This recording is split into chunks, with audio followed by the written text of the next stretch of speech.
జనసేన అంటే కాపుల పార్టీ అనే విమర్శకు బలం కలిగించేలా చేరికలున్నాయి. తాజాగా మాజీ మంత్రి కొత్తపల్లి సుబ్బరాయుడు జనసేనలో చేరేందుకు సిద్ధమయ్యారు. ఈ మేరకు ఆయన అనుచరులు ఉత్సాహం ప్రదర్శిస్తున్నారు. పశ్చిమ గోదావరి జిల్లా నర్సాపురం టికెట్ను ఆయన ఆశిస్తున్నారు.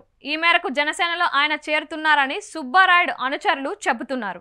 రాజకీయాల్లో సుదీర్ఘ అనుభవం కలిగిన సుబ్బరాయుడు ఒకప్పుడు పశ్చిమ గోదావరి జిల్లాలో ఓ వెలుగు వెలిగారు. నర్సాపురం నుంచి 4 సార్లు టీడీపీ తరపున, ఒక్కసారి కాంగ్రెస్ నుంచి ఆయన ఎమ్మెల్యేగా గెలుపొందారు. అలాగే 1996లో నర్సాపురం లోక్సభ సభ్యుడిగా టీడీపీ తరపున గెలిచారు. గతంలో టీడీపీ హయాంలో మంత్రిగా కూడా పనిచేశారు. 2009లో పీఆర్పీలో చేరడంతో కొత్తపల్లి రాజకీయ పయనం ఒడిదుడుకులకు లోనైంది.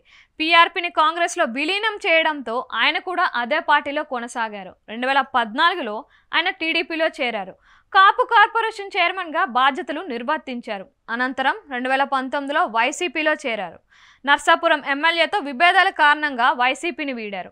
ఇప్పుడు జనసేనలో చేరేందుకు పవన్ కళ్యాణ్తో చర్చించనున్నట్లు సమాచారం. జనసేనలో చేరి నర్సాపురం నుంచి పోటీ చేయాలనేది ఆయన వ్యూహం. కొత్తపల్లి ఆలోచనలకు తగ్గట్టుగానే జనసేనని పవన్ కళ్యాణ్ ఏ మేరకు నడుచుకుంటారో చూడాలి.